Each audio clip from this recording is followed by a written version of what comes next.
Olá, boa noite. De cada 4 brasileiras, uma sofreu violência obstétrica durante o parto. Esses dados são da Fundação Perseu Abramo e do SESC. Hoje aqui no Mundo UFG a gente recebe professoras das faculdades de medicina e também de enfermagem para tirar dúvidas, né? Quando é que a violência obstétrica acontece? Como é que pode ser feita a denúncia? Quanto mais a gente fala desse assunto, maiores as chances de a gente prevenir o problema, evitar que outras mulheres sejam vítimas. A gente fala também de um outro tipo de violência, a intrafamiliar. É que uma pesquisadora aqui da UFG percebeu como é que as escolas podem ajudar a identificar sinais, gente, de que uma criança é vítima de abuso ou violência dentro de casa. Isso e muito mais a partir de agora no Mundo UFG.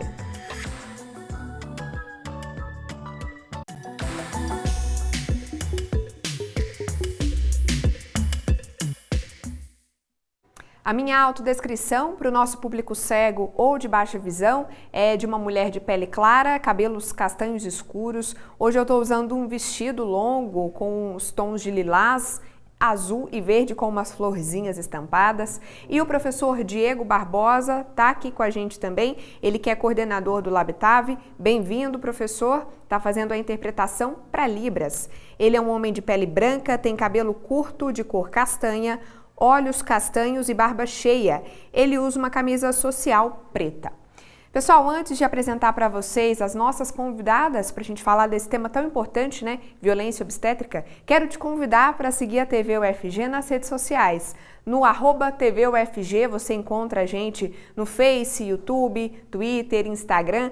Por lá dá para acompanhar a nossa programação, ver o que a gente vai discutir aqui na tela da TV UFG e ainda acompanhar os programas ao vivo, viu? Às vezes você está na correria, precisa sair, né? Tá na rua, mas quer acompanhar, pode assistir pelo celular. Falando nisso, tem o nosso aplicativo que você baixa pela Play Store ou então pelo QR Code na tela. Por lá você assiste a programação ao vivo e também manda mensagem para a equipe. Pode até sugerir pauta para a gente. Bom, quero apresentar para vocês então as nossas convidadas aqui do comecinho do Mundo UFG, do nosso primeiro bloco. Thaís Rocha, fisioterapeuta, professora da Faculdade de Medicina da UFG. A professora Thaís tem experiência em pré-natal e humanização da assistência ao parto. Professora Thaís, boa noite, seja bem-vinda, tudo bem? Abri o microfone. Oi, boa noite, tudo bem, Letícia? Muito obrigada pelo convite, por participarmos aqui dessa conversa necessária, né, nesse momento. Muito obrigada. Eu também vou me descrever, né, preciso me descrever agora. Eu sou uma mulher de pele branca, magra, tenho o cabelo bem curtinho e estou usando um óculos transparente, estou com uma blusa estampada, esverdeada, um brinco pequenininho, verdinho. Ótimo, professora. Está aqui com a gente também Leonora Pacheco, professora da Faculdade de Enfermagem da UFG e especialista em enfermagem obstétrica. Professora Leonora, boa noite, muito bem-vinda também, tudo certo? Boa noite, eu agradeço o convite. Vou fazer minha descrição, né? Eu tenho uma pele clara, cabelo escuro, mais ou menos na altura do ombro. Estou aqui com uma camisa polo branca, verde e azul. Acho que vocês, assim, talvez não consigam visualizar, mas perceber, né? Eu estou gestante, estou de 5 para 6 meses. Ah, que legal! Parabéns, professora! Muito bom! Bom demais! Bom, professora Thaís, a gente fala de violência obstétrica, acho que precisava falar até mais para a gente conseguir chegar a mais mulheres, né? Mas eu acho que por mais que a gente fale, às vezes fica uma dúvida, né, sobre o que é mesmo, que situações existe a violência, o que se configura como uma violência. Então eu queria começar com essa pergunta. Dá para dar alguns exemplos para a gente, assim, práticos para a gente entender? Ok. Primeiro, assim, que esse termo, violência obstétrica, ele é cunhado na Venezuela pela primeira vez, que é o país que tem no seu Código Penal essa tipificação de crime, né, que a gente chama, que eles tipificaram como violência obstétrica. E lá eles têm um conceito que a gente utiliza também para nos demais países que isso ainda não é considerado um crime, né, e está no Código Penal. A gente também acha interessante essa forma como eles conceituam violência obstétrica. E, de uma forma resumida, todo procedimento causado por profissional da saúde que, direto ou indiretamente, assistem a gestante de uma forma desrespeitosa e abusiva, desconsiderando evidências científicas de práticas durante o trabalho de parto, parto e o nascimento. Então, qualquer conduta, qualquer procedimento baseado em costumes, né, não baseado na fisiologia do parto, que desrespeitem a autonomia da mulher no processo fisiológico da parturição, é considerado abuso durante o parto, e essa terminologia violência obstétrica, no caso cunhada, tipificada no Código Penal venezuelano, por exemplo, né, que já está lá. E o nosso, a gente tem algumas jurisprudências, né, no nosso Código Penal, na verdade, o Código Penal não, nós temos algumas jurisprudências, né, algumas denúncias já feitas por Ministério Público relacionadas a esse abuso institucional, essa violência também cometida por profissionais. Exemplos, né, você pediu, Letícia, por exemplo, quando é realizada durante o parto, o trabalho de parto e o parto, procedimentos para acelerar o parto, como episiotomia desnecessária, cesarianas feitas de forma rotineira, sem indicação adequada, manobras de Christeler, abuso verbal, são alguns exemplos que a gente pode comentar agora sobre o que seria esse abuso e esse desrespeito durante o processo do trabalho de parto e parto. Uhum. Professora Leonora, a gente consegue pensar numa causa? O que estimula a violência obstétrica? Por exemplo, infraestrutura de hospitais, formação que discute pouco isso, sobrecarga, enfim, o que está relacionado? Acho que o seu microfone está fechado aqui para a gente, professora. Acontece. Tá bom, agora sim. O que mais causa as ações violentas contra a mulher neste período de parto, né, trabalho de parto e nascimento, nem estão sempre ligados à infraestrutura de recursos materiais dos hospitais, mas é mais pelo profissional, principalmente na formação. Então, é aquele profissional que, ao invés de ter sua assistência baseada em evidências, ele tem sua assistência baseada em rotinas que nem sempre foram criadas num modelo de evidências científicas de que aquilo é benéfico para a mulher. Então, ele acaba fazendo aquilo de repetição sem ter antes uma avaliação clínica, avaliar a necessidade daquele procedimento ou não. Isso é feito de maneira rotineira. Além do mais, tem essa questão da hierarquia do profissional da saúde naquele momento. Ainda, nós acreditamos que o profissional de saúde, ele está numa posição superior pelo conhecimento adquirido na sua formação. E é importante lembrar, né, eu sempre comento isso onde eu estou, em sala de aula, enfim, nós não fazemos parto, nós profissionais de saúde, a gente acompanha parto. Quem faz o parto é a mulher, né, e o bebê, o binômio mãe-filho ali, né, que fazem parte daquele processo. Então, nós acompanhamos o parto. Agora, quem faz o parto, né, é a mulher, ela deve ser empoderada, ela é o ator principal desse momento. Então, enquanto essas questões, né, não forem conversadas, divulgadas, enquanto não mudar a formação desses profissionais, enquanto esses profissionais que já estão na ativa não começarem a rever suas ações, atualizarem a sua assistência baseada em evidências, eu acredito que esse panorama vai demorar muito até alguma mudança. Uhum. Professora Leonora, posso te fazer uma pergunta um pouquinho mais pessoal por você estar grávida? Claro. Você está aí 6 meses, né? Isso. Tem algum tipo de receio disso acabar acontecendo com você, mesmo sendo uma mulher que estuda o tema, uma mulher que tem formação? Porque a gente sabe que não é necessariamente só no SUS, não é um tipo de parto específico. Passa pela sua cabeça, assim, que pode acontecer? Olha, essa é a minha segunda gestação, né? Meu primeiro parto foi um parto normal e muito tranquilo, muito bem assessorado, cheio de afetividade naquele momento. Então, para esse segundo parto, eu espero a mesma coisa.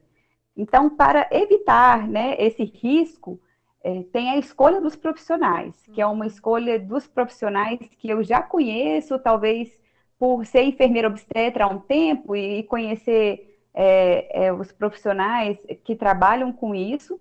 Então, isso me dá muita segurança. Agora, o meu maior medo ou insegurança está em relação ao hospital.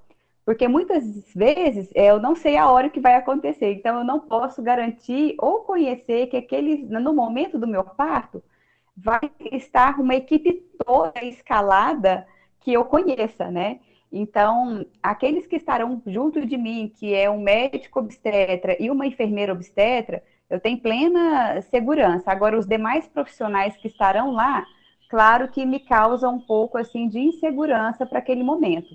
Mas, tendo essa parceria dessas pessoas que estarão comigo, eu acredito que eu vou estar bem assessorada e segura para este momento. Perfeito. Eu fiz essa pergunta para a professora para a gente entender até o que se pode fazer para evitar, né, uma prevenção. No bloco seguinte, daqui a pouco, a gente vai receber uma outra professora que tem detalhes disso, o plano de parto, para ajudar a mulher a se preparar, né, a se prevenir. Importante também ter essa parte. Ô, professora Thaís, esse número pode ser maior do que a Fundação Perseu Abramo levantou? 1 a cada 4 mulheres. A senhora acha que podem ter mais mulheres que tenham passado pela violência obstétrica e talvez não saibam ou não procuraram ajuda, denunciaram? Provavelmente. Especialmente no Brasil, né, que a gente ainda está conversando, a gente tem conversado sobre esse tema. Uma pesquisa grande, um inquérito populacional feito no Brasil em 2012, a pesquisa Nascer no Brasil, ela está publicada, todos os seus artigos dessa revista foram publicados no Cadernos de Saúde Pública, é uma revista científica, o volume 30 de 2014, tem um suplemento todo sobre a pesquisa Nascer no Brasil. E ela levantou justamente esse percentual elevado de desrespeito durante o parto, violência obstétrica, em algumas regiões brasileiras, e o Centro-Oeste foi apontado como uma região onde existe muito, por exemplo, muita episiotomia e manobras de Christeler. Então, mais de 50% das mulheres entrevistadas, né, em um inquérito de base populacional, foram submetidas a esse procedimento aqui na nossa região, né, na região Centro-Oeste. Então, a gente já teve uma pesquisa grande feita em 2012, nós continuamos conversando sobre isso. Existe muita jurisprudência em outros estados, como São Paulo, Pernambuco, né, sobre pessoas que denunciam esses abusos e esse desrespeito. No Centro-Oeste, menos, talvez em Goiás, menos também, que a gente tem conhecimento. Então, é bem provável que a gente precisa conversar muito sobre isso, para que isso fique mais explicitado e as pessoas tenham coragem, entendam, né, o que é adequado, o que não é adequado durante esse período e possam também recorrer à ajuda, né, buscar ajuda, se for necessário, se entenderem assim, né, se de fato sofreu esse abuso, se sente desrespeitada nessa vivência subjetiva do parto. Uhum. E professora Leonora, é só o médico ou a médica obstetra que cometem esse tipo de violência? Qual que é o perfil desse profissional? Os profissionais de saúde habilitados para acompanhar um parto de risco habitual é o médico e o enfermeiro obstetra. Então, a nossa grande dificuldade atualmente é fazer pesquisa com os profissionais, Então, por mais que a gente ainda precisa conversar sobre isso, as mulheres estão acessíveis e muitas já falam sobre isso. As pesquisas que a gente tem publicadas mais recentes, o participante da pesquisa são essas mulheres, essas parturientes. Então, existem pouquíssimas pesquisas em que o participante da pesquisa é o profissional de saúde.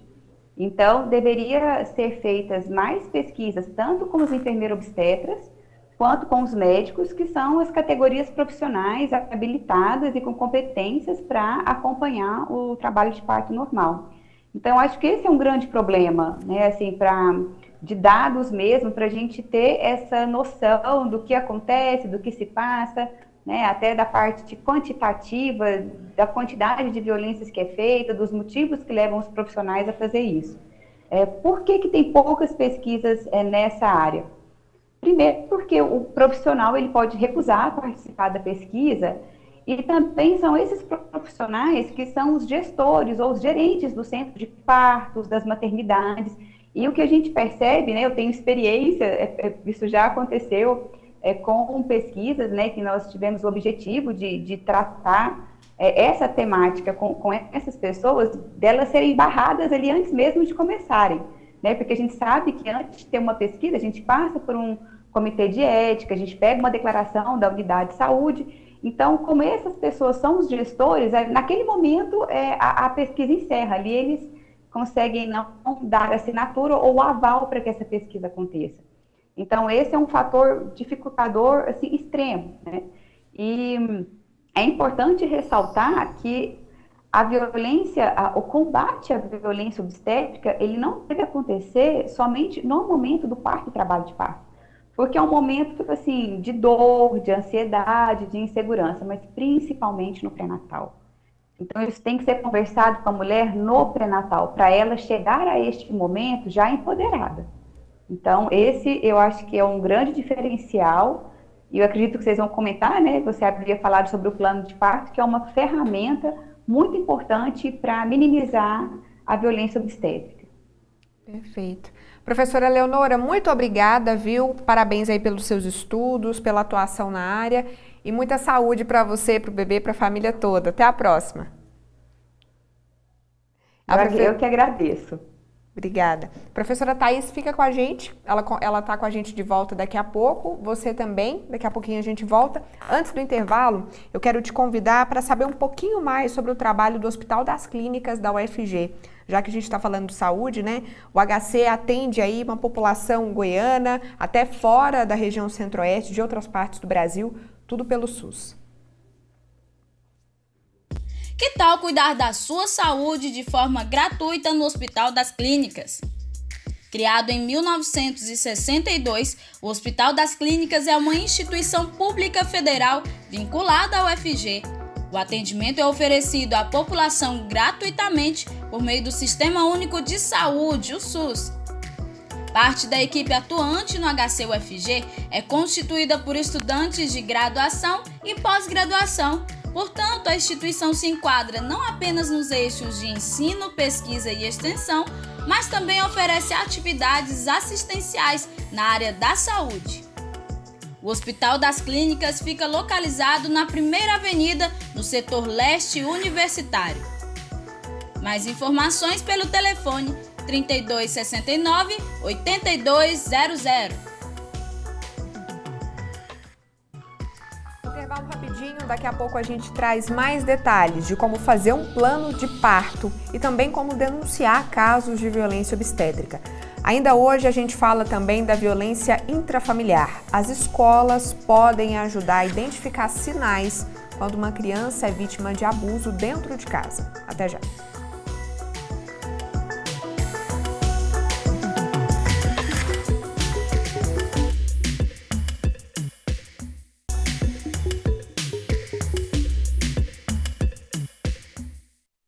Mundo UFG está de volta, falando hoje de violência obstétrica. A gente recebe aqui agora Diogo Marques, fazendo a interpretação para Libras. Bem-vindo, Diogo. Ele é integrante do Labitave, ele é um homem de pele parda, tem cabelos e olhos castanhos escuros, estatura média, sem barba. O Diogo está usando uma camisa social preta e óculos de grau com armação azul. E se você aí de casa ainda não segue a gente nas redes sociais, procura lá TV UFG, no YouTube, Facebook, Twitter, Instagram. Estamos aí por toda parte nas redes. A gente faz transmissão ao vivo dos programas pelas redes sociais. A gente divulga as pautas que vamos discutir aqui pelo nosso aplicativo também, que dá para baixar pelo QR Code ou acessando a Play Store. Você assiste a programação ao vivo e manda mensagem pra gente. Que tal sugerir pauta, né? O que você quer ver sendo discutido aqui no Mundo FG? Quem que você quer que eu entreviste aqui? Sobre o quê? Pode ficar à vontade, tá? Para dar a sua sugestão. Bom, nesse segundo bloco a gente continua falando de violência obstétrica, a violência durante o parto, durante o pré-natal, no pós-parto, enfim. Violência contra as mulheres. A gente continua com a professora Thaís e recebe agora a Nilza Almeida, professora da Faculdade de Enfermagem e especialista em enfermagem obstétrica. Professora Nilza, muito boa noite, seja bem-vinda, tudo bem? Eu acho que seu microfone está fechado, professora. Acontece.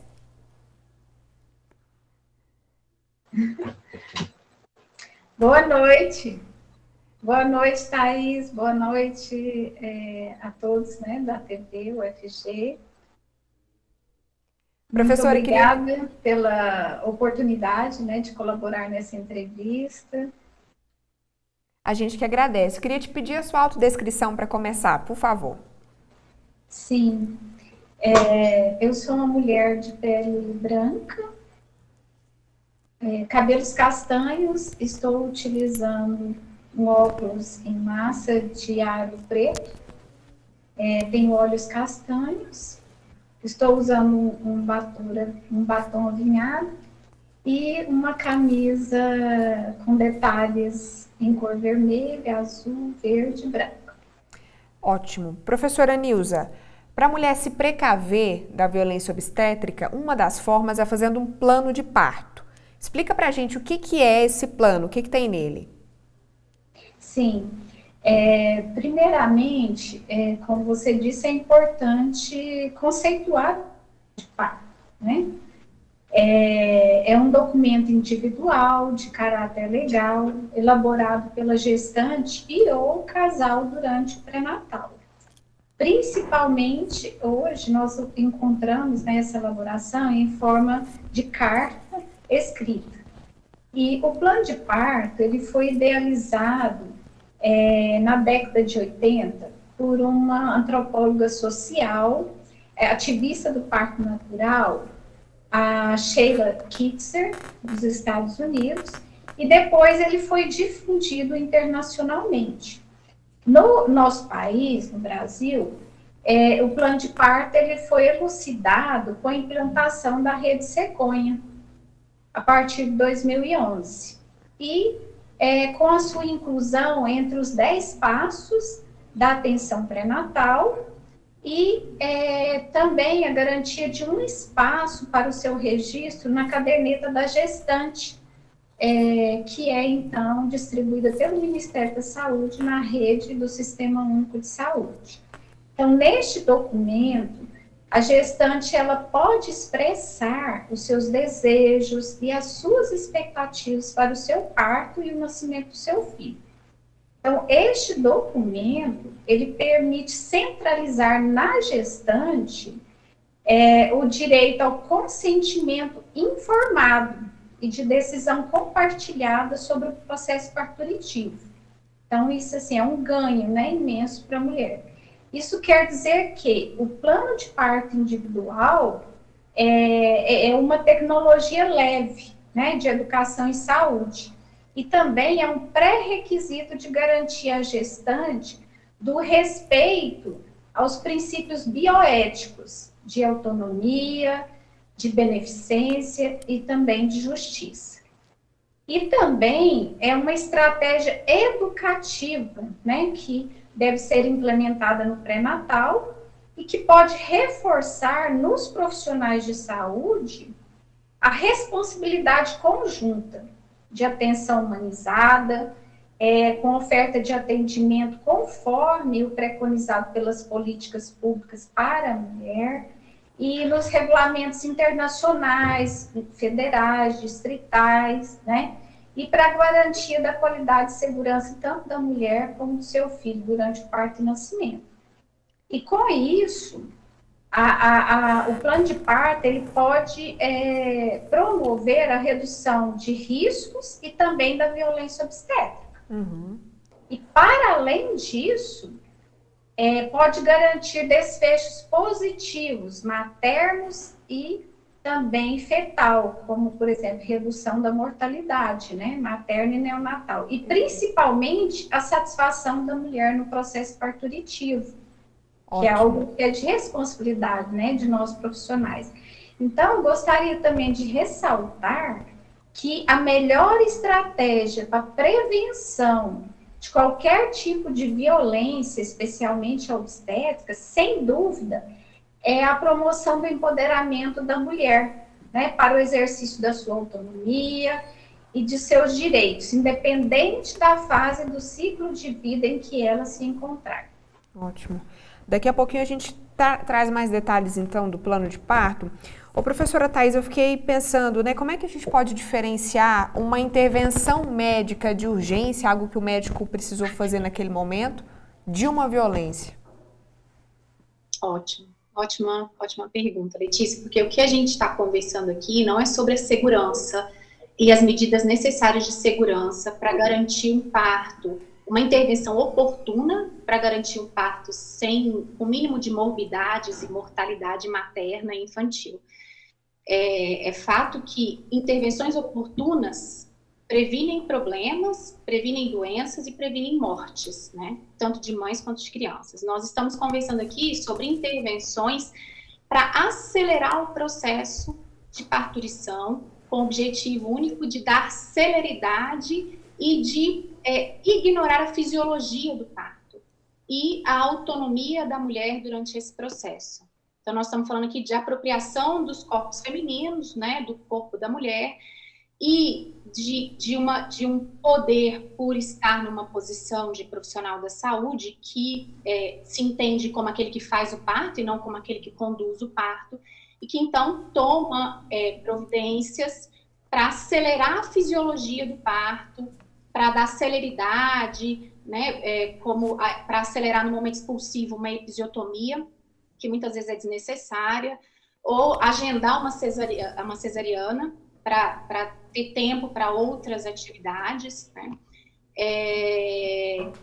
E existem indicações claras na literatura para algumas intervenções, especialmente as cesáreas. Então, existem indicações absolutas, indicações relativas para as cesarianas, para esse procedimento cirúrgico, para retirada, né, do feto. Uhum. Então, a observância das evidências científicas, das indicações de cesarianas, previnem, de fato, essas intervenções quando elas são ali só para acelerar o processo e que desrespeitam a fisiologia do momento e a autonomia da mulher.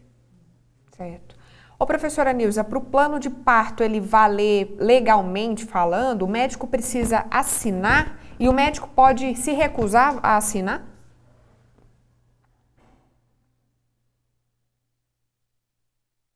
Professora, o seu microfone está fechado aqui para gente. Desculpe-me. Imagina, tranquilo. O médico não deveria recusar, né? No Brasil, a recusa ainda é algo presente e que, como nós já falamos, infringe o princípio da justiça, né? Ou seja, o direito da gestante de elaborar o seu plano de parto no pré-natal e de utilizar, ou seja, aplicar o seu plano individual de parto durante o trabalho de parto e parto, embora seja preconizado pelo Ministério da Saúde e a Organização Mundial da Saúde. Então, essa prática de recusa, ela vai refletir o quê? O desconhecimento sobre o plano de parto entre gestores, profissionais de saúde e até as gestantes. Então, assim, diante dessa problemática que ela está presente, né, especialmente no nosso estado, alguns estados, né, que também vivem essa dificuldade, porque todo o processo de implementação, ele tem sido, né, no país mais a longo prazo, Então, existem leis, né, projetos de leis, que depois nós vamos falar aqui. Então, diante disso, eu, enquanto pesquisadora, professora da Faculdade de Enfermagem e do Programa de Pós-Graduação em Saúde Coletiva, da UFG, e também como enfermeira obstetra, membro da Associação Brasileira de Enfermeiras Obstetras, eu tenho investido nesta temática de pesquisa. Então, já faz 5 anos que eu tenho orientado algumas dissertações e construído conhecimento no sentido da gente colaborar com a mudança desse cenário também de recusa no nosso estado. Então, nós temos alguns planejamentos para esse ano, né? Nós já fizemos um levantamento biográfico bem refinado, investigamos o conhecimento das mulheres e a prática dessas mulheres e também o conhecimento entre gestores e profissionais de saúde. Implementamos o plano de parto em um determinado distrito de Goiânia, na rede básica, para avaliar também a percepção das puérperas da aplicação do seu plano de parto. E estamos agora investindo na produção de uma cartilha e de implementação em uma maternidade pública em Goiânia. Muito bom. E também no Conselho Regional de Enfermagem, em 2007, em sua publicação sobre os protocolos de atenção à saúde de Goiás, nós produzimos um capítulo, né, com a publicação do protocolo de enfermagem na atenção ao parto e nascimento. Perfeito. Professora Thaís, 2 perguntinhas, então, de uma vez. A violência obstétrica, ela é mais comum em parto normal ou cesariana? Bom, se a mulher está assistindo a gente, percebeu que foi vítima em algum parto, ou se ela vir a passar por um parto e perceber a violência, o que ela faz? Tá.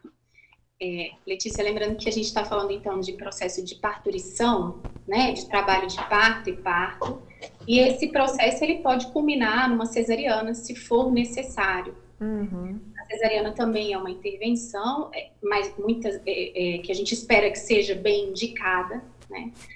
E sim, quando esse procedimento é bem indicado e ele acontece, pode ser que no cenário ali da cesárea a mulher se sinta na sua experiência subjetiva, desrespeitada ou abusada em alguma circunstância, em alguma situação, seja durante a anestesia ou durante as condutas com seu bebê, né, após o nascimento. Sim, existe experiências, ela pode relatar na sua experiência subjetiva algo negativo, né?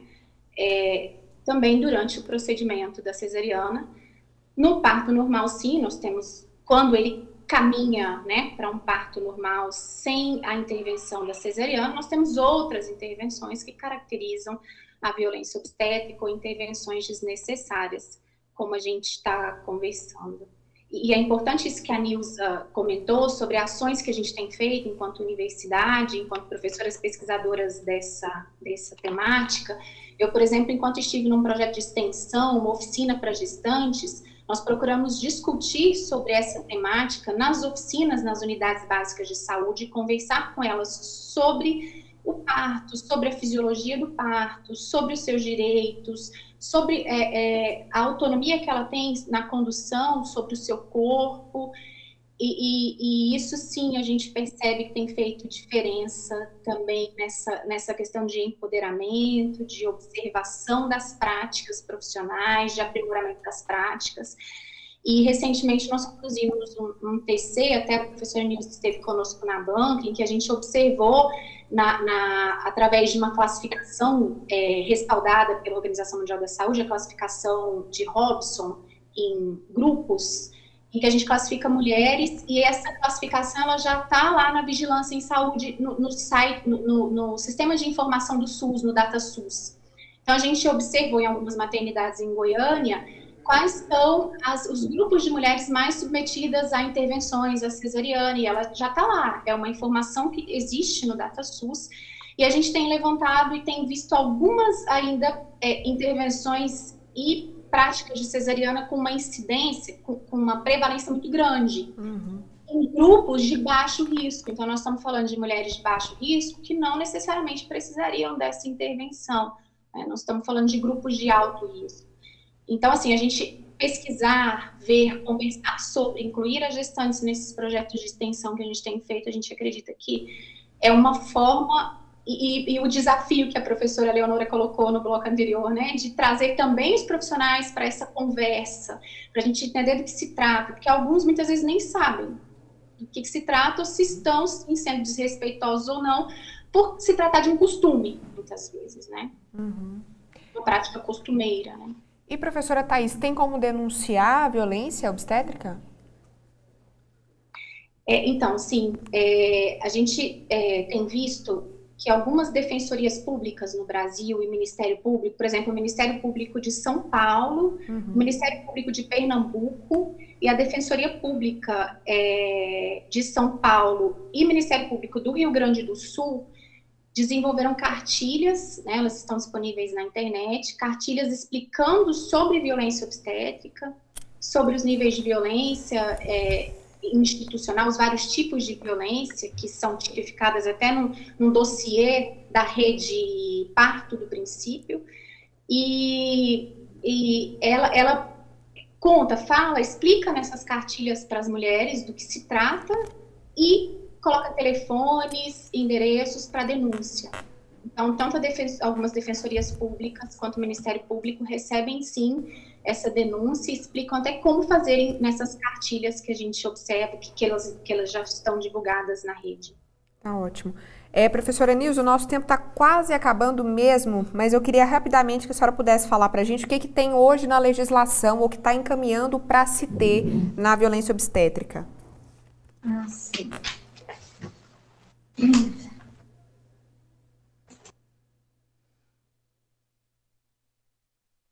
Professora Nilza, tá ouvindo a gente? Não sei se a gente... Oi. Agora sim. Então, no Brasil, não existe uma legislação federal específica, né, que tipifica a violência obstétrica. E com a falta dessa legislação, os órgãos que regulam os comportamentos médicos e dos profissionais, bem como aqueles que amparam, né, as vítimas, criaram resoluções que buscam regulamentar essa questão, né, no sentido de proteção da mulher. Então, órgãos como a Organização Mundial de Saúde, a Diretriz Nacional de Assistência ao Parto Normal, a diretoria colegiada, né, da Agência Nacional de Vigilância Sanitária, que é a Anvisa, então tem produzido documentos nesse sentido. E frente a essa problemática, né, de não ter uma legislação específica, o judiciário se ampara também nas legislações vigentes, e alguns estados, né, têm produzido também leis, né, direcionadas, então, a isso, e se baseado nas regulamentações profissionais. Então, com o objetivo, principalmente, de garantir os direitos das gestantes. Então, o poder público brasileiro, né, ele estabelece, vou puxar aqui para o lado do plano de parto, como uma forma o plano de parto como uma forma de comunicação, né, que vai favorecer esse processo de decisão da mulher.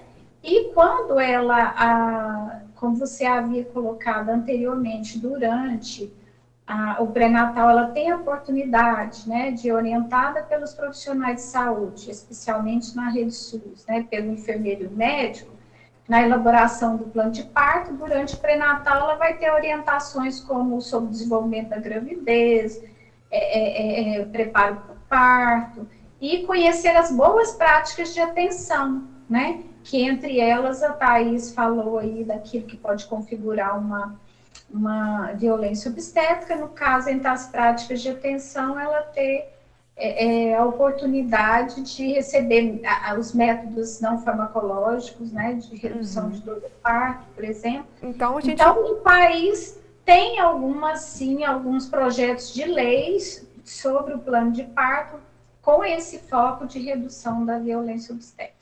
Perfeito. Professoras, muito obrigada, viu, pela conversa, parabéns pelos trabalhos de vocês aí. Voltem mais vezes para a gente aprender um pouco mais sobre violência obstétrica e dar mais dicas, né, para as mulheres, para elas evitarem passar por isso. Obrigada, pessoal. Bom, gente, antes do intervalo, quero convidar vocês aí para conhecer um pouquinho sobre a Biblioteca Digital. Nesse espaço, a UFG reúne teses e dissertações que podem ser acessadas pela internet. Você sabia que a UFG possui uma biblioteca digital de teses e dissertações? A Biblioteca Digital é o acervo em que estão disponíveis as teses e dissertações desenvolvidas e aprovadas pelos programas de pós-graduação stricto sensu da UFG. As produções registradas, feitas por mestres e doutores formados pela Universidade Federal de Goiás, englobam os trabalhos elaborados a partir de 2006. O objetivo da Biblioteca Digital é atuar na democratização da ciência e na divulgação da produção científica produzida nas instituições de ensino superior. Para mais informações, acesse o site bc.ufg.br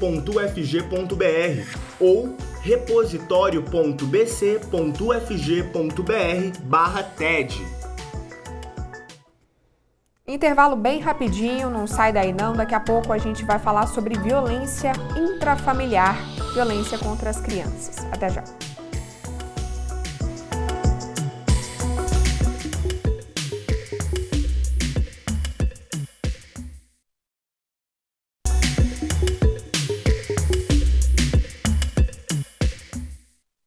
A gente está de volta para falar de um outro assunto muito sério. Agora você vai conferir uma reportagem. Eu entrevistei uma pesquisadora que analisou como é que as escolas podem ajudar a gente a identificar sinais de que uma criança está sendo vítima de violência intrafamiliar, a violência dentro de casa, né, ou dentro da própria família. Abuso sexual, violência física, enfim, psicológica. A gente vai entender como é que é a relação da escola com esse processo de ajudar a identificar as crianças vítimas, entender também um pouco os sinais que as crianças dão. Rodou. Por volta dos anos 90, já se sabia que violência contra a criança poderia provocar baixa autoestima, prejudicar o vínculo com quem comete os castigos, na maioria das vezes mães e pais biológicos, gerar dificuldades na aprendizagem e no diálogo, provocar problemas cardíacos e de transtornos de humor. Mas quando surgiram os estudos com neuroimagem, deu para perceber que a situação é ainda mais grave. A violência afeta o cérebro, principalmente na fase entre 0 e 6 anos. Nesse período, a estrutura cerebral está sendo formada a partir das experiências da criança. E um ambiente hostil, pouco acolhedor, em que o trato da criança é mediado por gritos, por abandonos, por práticas de castigos corporais, ela acaba elevando uma substância no nosso organismo, que é uma substância do estresse, que é o cortisol, e essa substância, em níveis muito elevados no cérebro, ela destrói campos de conexões neurológicas.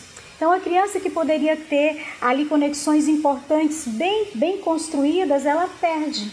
Então, nós vamos ver crianças que vão desenvolver dificuldades na aprendizagem, na atenção, na impulsividade, porque alguns campos do nosso equipamento mesmo, cerebral, foram destruídos por essa carga desse hormônio que poderia ser evitado com um bom trato. A gente construiu uma cultura de que tem que deixar a criança chorar, que não deve acolher, que tem que apanhar para aprender. Isso, infelizmente, é muito danoso. O risco para o desenvolvimento da criança é sério. E aí a gente começa uma injustiça estabelecida, porque uma criança vai estar em desvantagem. Ela vai sofrer ao longo da vida uma desvantagem que poderia ser totalmente evitada se os pais entendessem o desenvolvimento, entendessem como é importante não usar essas práticas de violência no cuidado e educação dos seus filhos. Maria Aparecida é psicóloga da Secretaria Municipal de Saúde de Goiânia e pesquisadora da Faculdade de Educação da UFG.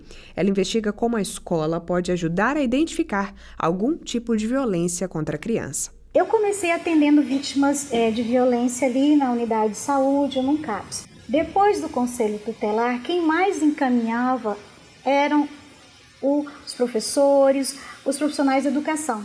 Isso é muito óbvio, porque a maioria das violências acontece dentro da família.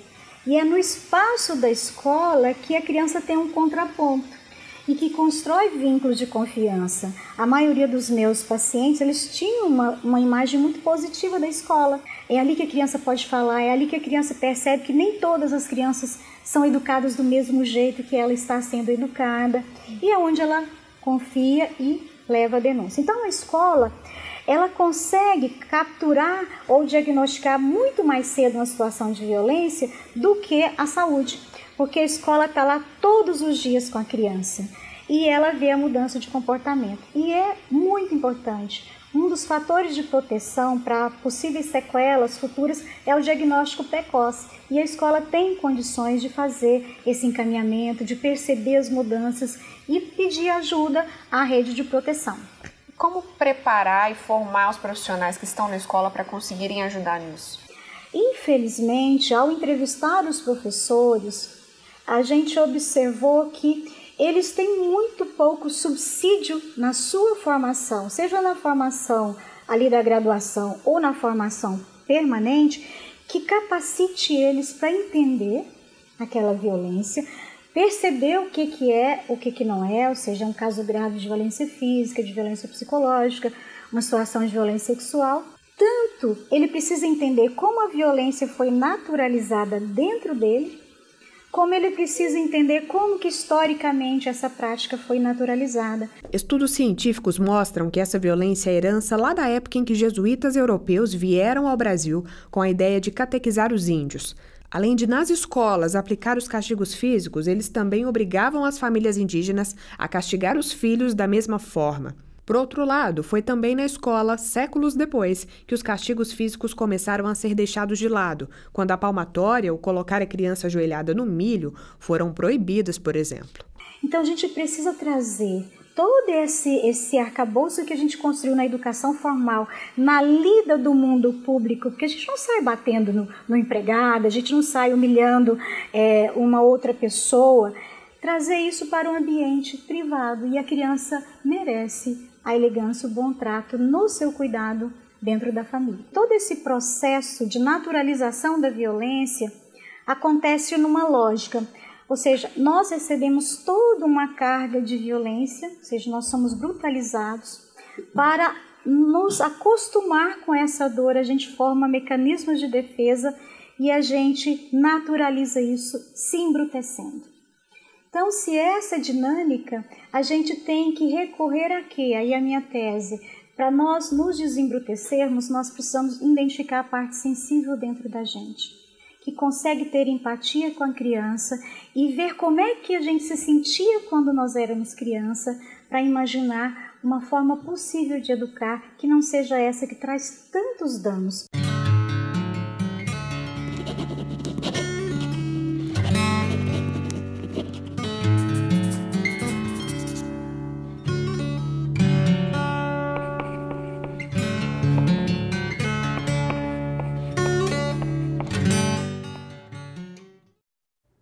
É isso, pessoal. Muito obrigada pela companhia de vocês no Mundo UFG de hoje. Conto sempre com a sua audiência de segunda a sexta, às 6 da noite. Se cuida, viu? Um ótimo restinho de noite para todo mundo e até a próxima.